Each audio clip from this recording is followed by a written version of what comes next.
الرحيم إن الحمد لله نحمده ونستعينه ونستغفره ونعوذ بالله من شرور أنفسنا ومن سيئات أعمالنا من يهده الله فلا مضل له ومن يضلله فلا هادي له وأشهد أن لا إله إلا الله وحده لا شريك له وأشهد أن محمدا عبده ورسوله صلى الله تعالى عليه وعلى آله وأصحابه أجمعين.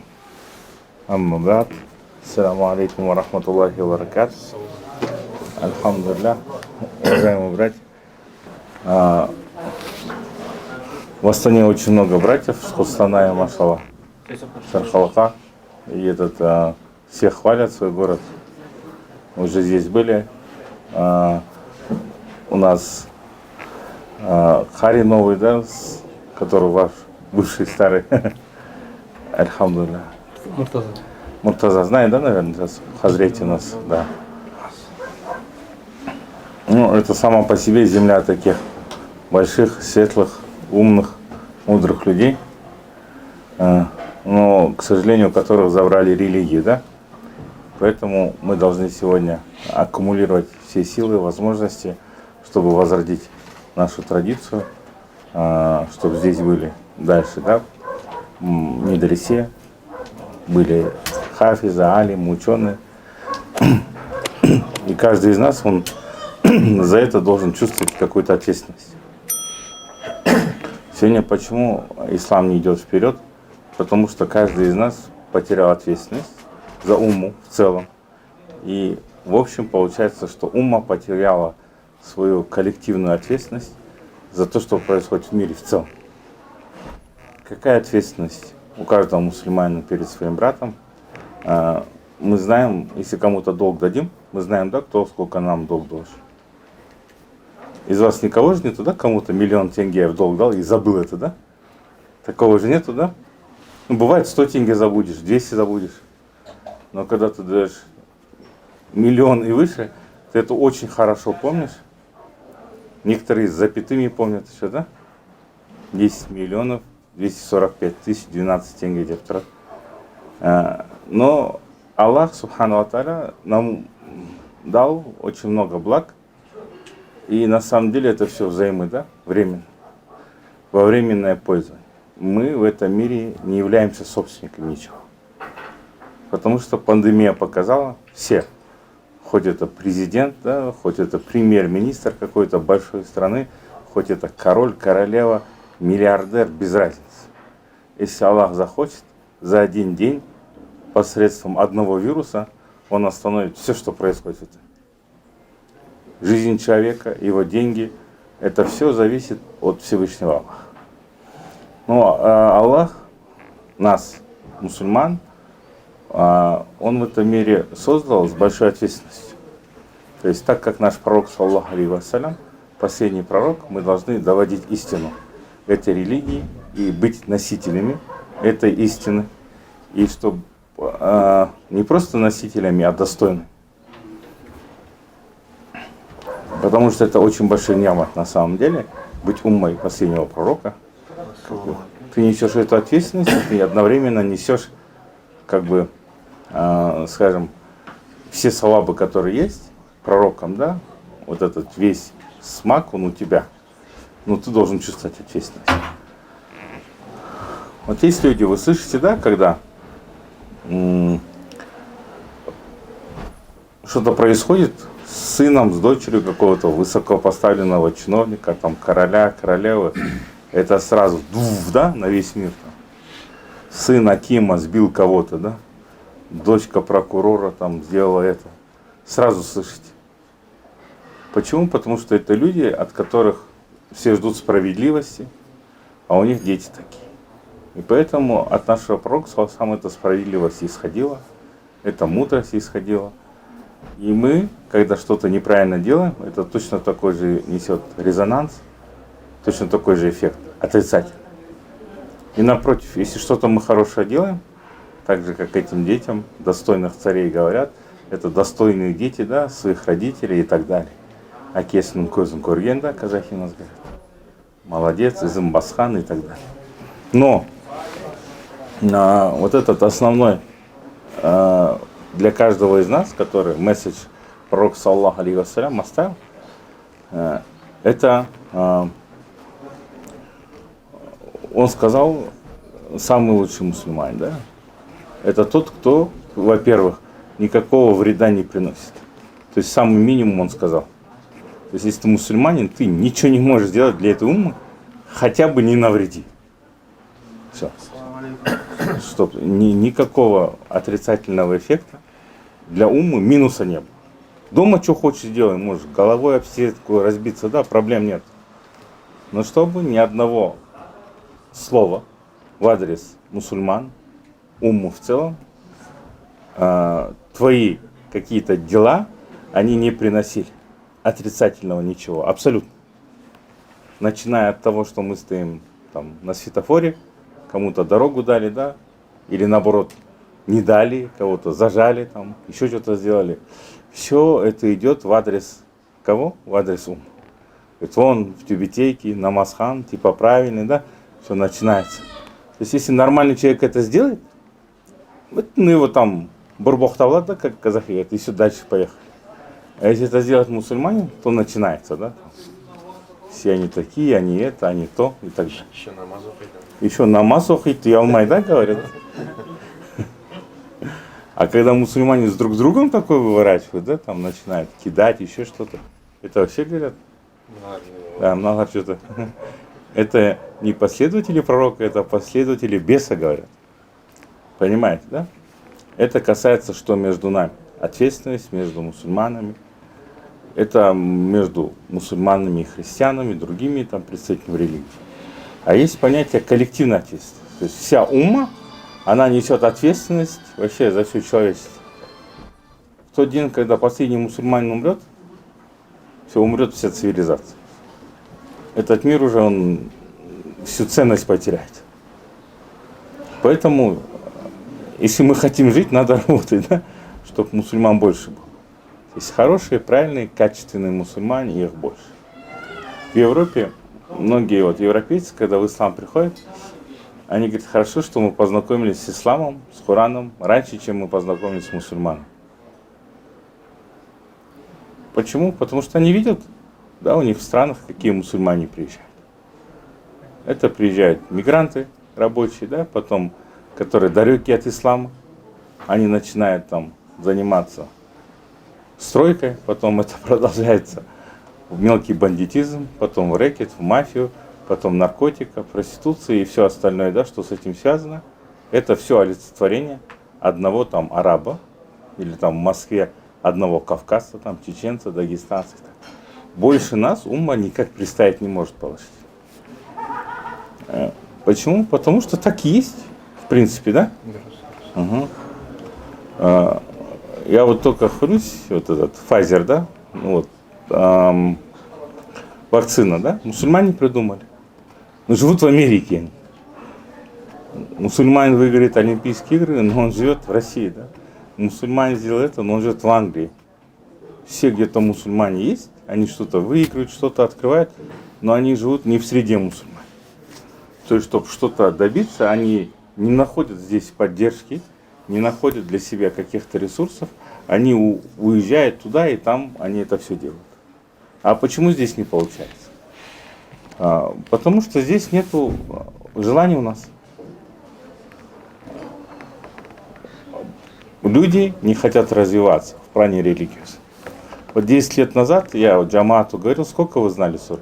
Они вот 10. Через 10 лет я спрашиваю, сколько сур знаете? 15. То есть они учили по полсуры в год. Полсуры это 2 строчки. Если 2 строчки, в 2 строчках, ну знаю, пусть там хорошо, там 100 слов будет, 100 букв, да, в 2 строчках. Получается, в 3 дня 1 букву учили. Понимаете, да? Это очень катастрофический вообще результат. То есть сердце мусульманина, когда оно уходит от Корана, оно перестает жить. Коран это в наших сердцах. Кто забывает читать Коран, кто забывает размышлять в аятах Корана, он теряет связь с Аллахом. Поэтому первое, да, движение, протокол, да, при лечении, как говорится, коронавирусом, говорим, протокол при лечении, реанимировании, да, нашего имана, это является Коран. Учите Коран, читайте, вдумывайтесь. Единственная нация, которую я знаю, сейчас держится на плаву, это индусы-пакистанцы, да, мусульмане, которые там, бангладешцы, еще где-то. И египтяне. Это люди, которые с Кораном живут вместе. У них свои недостатки, я согласен. Но Египет, допустим, одна страна, население 100 миллионов почти, да? Одна речка течет, а остальное все пустыня. И там они живут. Аллах им дает риск. А мы здесь боимся, да? У нас вся таблица Менделеева, столько полей, столько рек, а мы боимся с голоду умереть. Они не боятся, потому что у них в сердцах есть Коран. И индусы-пакистанцы, да? У нас на потоке училось почти 600 человек, 95% хафизов. 95%. В год около 55 тысяч хафизов выпускают в Пакистане. Год. А где вы учились? В Пакистане. И с нами, кто учился на потоке не хафиза, это Бесбишара. Малазиец, один казах, один таджик, сондай. Местные почти все хафизы. И вот такая связь у них с Кораном. Несмотря на что у них там уже полный развал, они держатся, да, на плаву. Как-то умудряются. Инси-чай, знаете, да, инси-чай пьете? Вот фабрика, которая его делает, именно она находится возле моего университета. В Карачи, Куранги, там индустриальная река. То есть этот народ, он выпускает все. Они сделали сами атомную бомбу, они делают лекарства, они делают текстиль, ну все вообще. Но у них что-то неправильно внутри, да? Коррупция, она умна, и поэтому они не могут выстрелить. И вот это, то есть есть ресурсы, да? Но надо дружить с Кораном, потому что истины, которые в Коране, когда мы их забываем, у нас и начинается коррупция, откаты там, всякие неправильные какие-то движения, которые темные, да, скажем так, не совсем прозрачные. У нас появляется хак человека, да, то есть мы начинаем пренебрегать правами других мусульман и не мусульман. Возьмем долг, потом не берем трубку, да, потом начинаем врать, что завтра будет брать, послезавтра будет брать, хотя мы знаем, что ни завтра, и ни послезавтра, и через месяц этих денег не будет. И это все приводит к тому, что как раковая опухоль, да, распространяется, вот эта вся неправильная, и она пожирает то, что правильно. Есть правильное, альхамдулилля, но оно поглатывается этим неправильным, и вот это отрицательное все, оно очень сильно бьет. Второй момент, это то, что мы перестали быть братьями, да? Мы говорим ахи, там брат, баурум, мусульман, но вот это братство, ухуат, да, в арабском языке говорят, это, как сказать, у каждого из нас есть брат, да? Ну, это может от воспитания тоже зависит, но большинство из нас, у кого есть младшие братья, когда они на улице играют, их кто-то побьет, они сразу прибегают, да? Потом мы идем на разборки. И что случилось? И даже если мы видим, что он не прав, мы начинаем что-то доказывать, да? Что он прав. Если ему надавали, да, там по башке, и он не прав, мы объясняем, что можно было не так сильно бить, да? Чуть-чуть сказать, предупредить. Потом Иге келемыз и сами начинаем, братишки, да, нотации читать, да? Мен айттым бармасаган, не связывайся с ним. Это правильные, нормальные отношения, да, с братьями. А у нас, если один мусульман что-то не то делает, мы все, открестились от него, мы его не знаем, кто он такой вообще, все, кичпар. Все, его номер телефона выключили, да? Мы не спрашиваем, что с ним, где он. Ну, нету, все, в мечети ходил, нету. Не волк, нету, все. Никто не спрашивает, где он, кто он. Оказывается, он болеет страшно, да, там. Его жена нуждается в чем-то. Дети там не могут найти деньги на форму, чтобы в школу пойти. И мы его жада не спрашиваем. Он обижается, потом выздоравливает, и потом он ко всем братьям точно так же относится, когда кто-то заболеет. Это просто один маленький пример. Да? И вот это понятие братства у мусульман, оно должно быть больше даже, да, чем братья по крови, это потому что мы братья по вере. Дороже, чем $1 миллион. То есть слово мусульманина, оно ничего не стоит. Что такое $1 миллион? Да? Сколько миллионеров обанкротилось в эту пандемию, сколько из них умерло, никто из них эти миллионы с собой не забрал. Все, что они забирали, это было то, что им в сердце. То есть иман – это наша валюта, наши акции, инвестиции в ахирет, которые мы забираем, и мы их отодвигаем и говорим, ладно, короче, мы поспим лучше, ничего страшного, на полчаса обсуждаем. Еще никто не умирал, да? И поэтому вот эти отношения, которые в джамаате, в уме в целом, мы должны исправлять. Мы должны переживать за своих братьев. Это переживание, оно должно быть ради Всевышнего Аллаха.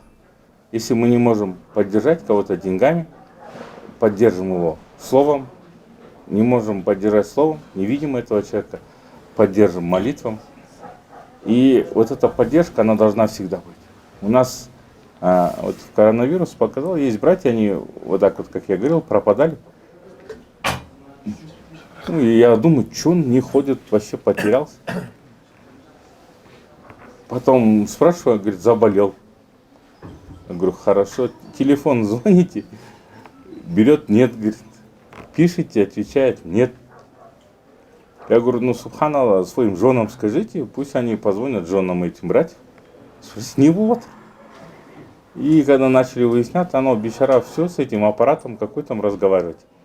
Он писать не может, говорить не может. Как он скажет, что с ним? И все, жены созвонились, что надо помочь, там помогли, альхамдулилlah. То есть, когда надо помочь, надо искать все варианты. Раньше сахабы, они говорили, что если кто-то в помощи нуждается, и они не увидели, они плакали из этого. Почему мы сами не увидели, почему наш брат пришел и нам как бы ставил себя в неловкое положение, мы его заставили оправдываться, да, чтобы он перед нами унизился, начинал просить нас о помощи. Вообще в идеале должно было быть так, что мы пришли и спросили, да, что, как ему надо, что надо, чем помочь. И вот это братство, оно на словах есть, но в реальных действиях. Эти переживания на словах есть, но реально в действиях нет. Ну, вообще говорят же казахи, да, с волками очень много нас ассоциируют. Кто-то говорит, вообще мы волчицы, да. Ну вот это коллективизм, волки, да, львы, вообще все короли степей, там, гор, они ходят стаями. И в стае у волков есть конкретная иерархия, да? Все знают, что, кто за что отвечает. Если кто-то в этой цепочке куда-то ушел, куда-то пропал, то есть тоже весь механизм охоты нарушается, да? То есть нету вожака, да? Арлан жок, все. Значит, с другие стаи все уже, с ними трудно будет, да? Жылқы говорит казахи, да? Если айгаров нету, тоже, да, что происходит?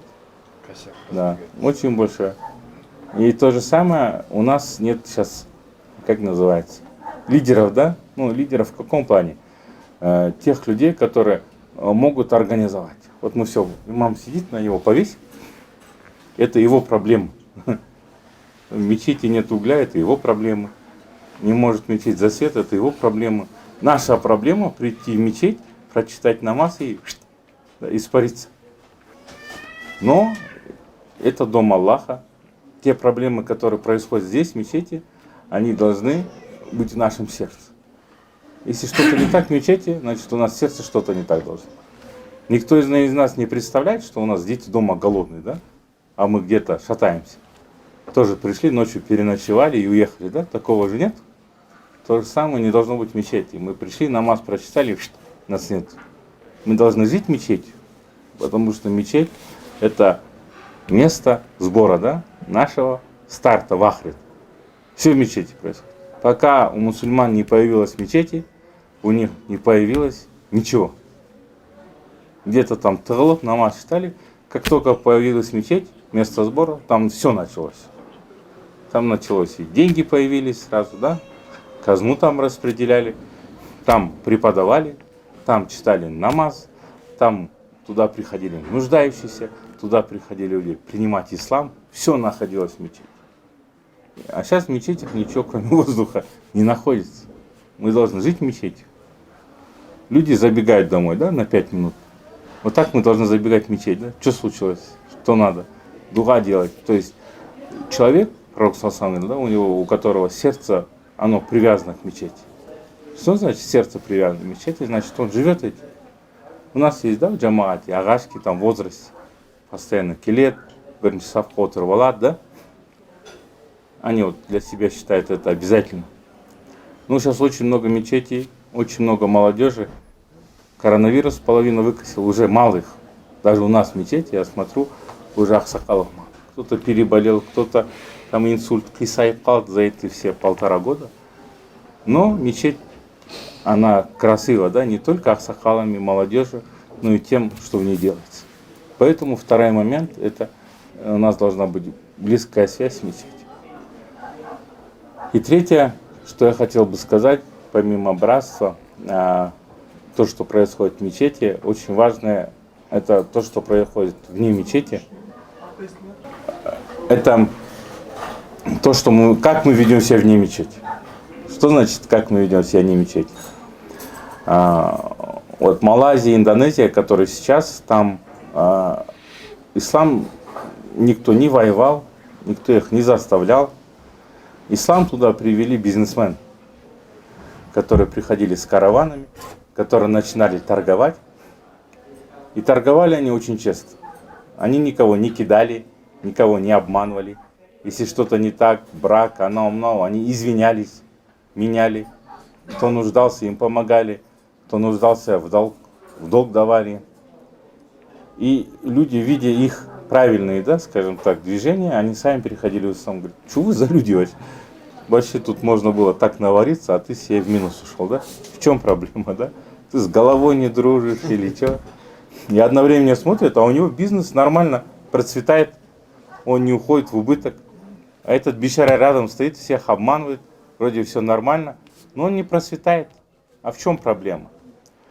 Я говорю, проблема в том, что мыши, да, крысы, очень быстро размножаются. Их много. А есть там, не знаю, лошади, да, аристократичные. 1, 2. Щу босомбай даже халар, по-моему, тумай давай. Тройняшек нет, по-моему. Но нормально всем нам на совом хватает, да? Берекет есть. Но дело в том, что Аллах сделал, что эти крысы, все вот эти грызуны, им кто-то не питается. То есть Аллах их создал, чтобы половина животного мира ими питалась. Поэтому, как бы они ни размножались, их в таких же количествах будут кушать. Понимаете, да? И поэтому, если в нашем деле есть правильность, да, то Аллах дает баракат. Если у нас деньги неправильно заработаны, они как крысы будут. Их будет много, но в них никакой пользы для нас не будет. Они точно так же будут уходить. Аллах же создал баланс. Я говорю, вот, когда у тебя зарплата 200 тысяч тенге, у тебя проблемы, да, нормальные, там, масло поменять надо, это. Но когда ты зарабатываешь 200 миллионов, у тебя уже совсем другие проблемы, да. И чтобы их решать, сколько в процентном соотношении ты тратил на масло, здесь точно в таком же процентном соотношении ты будешь тратить. Такого нету. Аллах тебе дал миллиард, и проблем у тебя осталось на миллион. Не бывает такого. Чем больше денег, тем больше проблем. Чем больше мы бежим за деньгами, за дуне, тем больше у нас проблем в дуне появляется. Поэтому мудрость пророка, саллаллаху, он сказал, если убегаете, да, от дуне и бегите к Аллаху. Фиру или Аллах. И дуня само догонит вас. Вот бегите, и все, оно само придет. Если вы будете бежать от Аллаха, за дунья вы никогда не догоните его. Понимаете, да? И поэтому это мирское, альхамдулилля, хорошо. Мы все хотим комфорта, да? Чтобы у нас в семьях все было нормально, дети сыты были, одеты. Но есть понятие баракат. То есть все мы, вот, кто в советское время вырос, они меня поймут, да? Мы росли, мы носили одежду наших старших братьев, да? Для нас это не было зазорным. Мы ждали, да, вот он доносит, и мы в очереди же, жикс. Мы это надевали, нормально все ходили, нам это не было стыдно, зазорно. А сейчас нашим детям говоришь, вот этот твоего старшего брата, он говорит, ты узенький, да? Давай, моя дочь говорит, а кем, может, тряпку сделаешь, да? Для машины, что будем носить это, да? Все, они все эгоисты, понимаете, да? Им это уже ничего не надо. Я их тоже понимаю, я не могу их винить, да, у них время такое. Но мы должны вот эти все моменты, которые нас окружают, их тоже в порядок приводить. Начинать с нашей семьи, с наших родственников, друзей, коллег, да, в бизнесе кто. Везде они должны относить этот позитив ислама чувствовать. Если на работе кто-то заболел, тебя просит там, Маке, подними сегодня, я говорю, хорошо, подменим, проблем никаких нет. Мы не там не будем себе цену набивать 2 часа. Ой, я не могу, почему ты не выходишь, попроси того, если он не сможет, еще раз позвони, я еще подумаю. Понимаете, да? Если кому-то нужна помощь, помочь. Если кому-то нужно совет дать, правильно, совет дать. Но помните одно, да, то есть мы внешне являемся олицетворением ислама. Если внешне у нас все будет плохо, а дома хорошо, это не значит, что мы хорошие мусульмане. Также, если наоборот, да, у нас внешне хорошо, а дома плохо, это также не означает, что мы хорошие мусульмане. Поэтому вот это равновесие, 50-50, оно должно быть. Но внешне оно, проблема в чем? Если дома какие-то проблемы, ты можешь закрыть дверь, и никто не будет слышать, да, кроме стен, да, как ты жену там уму-разуму учишь. Но если на улице ты будешь ругаться со своей женой, там все прибегут, да? Все начнут тебя учить, да? Как правильно в семье себя вести. То есть любой ссор, когда он выносится на улицу, на обозрение, он сразу становится там вайнеры, хейтеры, блогеры, кто угодно, да? Все начинают снимать, выкладывать, свои комментарии писать. И вот эти вещи, которые в исламе у нас в уме, да, проблемы, мы должны хорошее выносить и плохое прятать. Если что-то не так, все, скройте это, да. Если что-то брат не может кому-то деньги вернуть, соберитесь вместе, верните вместо него, да. Но чтобы не говорили, вот этот мусульманин там кинул их. Если что-то он натворил, за него извинитесь, пойдите, скажите, вот он переборщил, да, я за него извиняюсь. В этом для тебя ничего плохого нету, да. Ты за него извинился, как за мусульманина, да, за своего брата. От этого у тебя ничего не упадет, от этого у тебя там, да, казахи. Но ты делаешь большую услугу для ислама, ты зашиваешь его дыры. И также, кто скрывает недостатки своего брата, Всевышний Аллах точно так же будет заплатками скрывать наши недостатки. Вот эти вещи, если иншаллах запомните, давайте на них делать амал, братья. Потому что любые вещи, которые мы делаем вне пределах нашего дома, они прямо в 10 раз, там, 100 раз больше отражаются на исламе. Я недавно, у нас одно собрание было, ну как, мы сидели, обсуждали, там не только мусульмане были, да, имамы, там были священники. Я там рассказал вообще одну историю. Когда-то я слышал, там в Англии есть союз, да, Конгресс мусульман Британии. И его председатель, он где-то рассказывал эту историю. Есть BBC, знаете, да, канал, известный. И его репортер шел и фоткал, да, на улице. Подскользнулся, вот так, бук упал, камера ему прилетела в лоб. Вот. Он вырубился. Открывает глаза, ну и первая мысль, что уже камеры нет, да, ее кто-то снял, унес. Нормально, его кто-то отряхивает, камеру поставил, говорит, сэр, вы себя хорошо чувствуете? Он говорит, сейчас я напишу заметку в газете, там у себя дам, в пост поставлю, что вот хороший человек, помог мне, да, отряхнуться, как хорошо, что есть хорошие люди. Потом я говорю, как тебя зовут? Он говорит, там, Берденке хан, да? У него сразу, короче, 180 градусов, все поменялось, и уже текст заметки выглядел, говорит, таким образом, что какой-то подозрительный мусульманин, да, пытался забрать камеру, да, у меня, воспользовавшись тем, что я упал. Понимаете, да? Для чего эту историю он рассказал? То есть любое дело, которое мы делаем, среднее, нормальное, да, если его вывернуть как-то, оно будет вообще диаметрально противоположно. Поэтому у нас не должно быть таких дел, которые мы делаем, они на 4. То есть все наши дела, они должны быть на 5. Чтобы комар носа не подточил. Если мы что-то делаем, это должно быть до конца, чисто, понятно, прозрачно, без всяких ухищрений, без всяких этих попыток, да, ускользнуть от ответственности. Если мы что-то неправильно сделали, давайте это доделаем. Мне один брат пришел, ну как, он мусульманин, но только вот на намаз, да, встает, на джума приходит. И он перевозкой занимается, и говорит, его КамАЗ, другой КамАЗ, они вот так вот в лоб-лоб, да, встретились.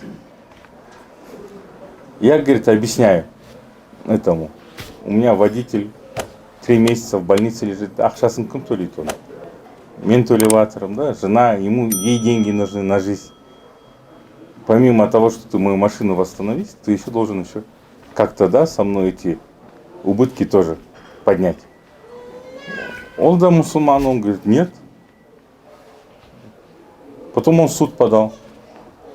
Потом началось, ну, жақсы онда, когда все счета арестовали. Говорит, мен көмектесем, жартысын берейін. Потом 75% поймает. Потому что когда человек в суд идет, уже все расходы в 2 раза увеличиваются, да? То есть ты нанимаешь адвоката, ты носишь судебную пошлину, да? Это все дополнительные расходы, и они еще на тебе остаются. И потом ты пишешь моральный ущерб еще, да? И получается, если он был должен там, ну, условно, 1 000 000 тенге, он теперь должен 2 миллиона. И теперь он говорит, я дам половину. Но если бы он сразу половину отдал, как нормальный человек, да, они бы разошлись, как нормальный мусульманин. В итоге он тоже дает 1 000 000, но он потерял своего брата, друга, коллегу, еще на весь мир. Он показал, что как надо неправильно вести дела. Понимаете, да? То есть, когда хак другого человека есть, мы должны думать, что это все равно у нас уйдет. Так не бывает, что ты кого-то хак съел, и он у тебя прям маслом ты прокатился. Не бывает такого. Есть на 1 000 000 человек, там, на 1 миллиард, 1-2 афериста, которых в этом мире это никак не касается. У них нету ничего в этом мире. Я знаю, одна такая была девушка в университете. Ее вот подружки рассказывают. Она у всех своих однокурсниц на потоке, кто есть, у всех занимала деньги. Ертең алам, ертең берем, короче.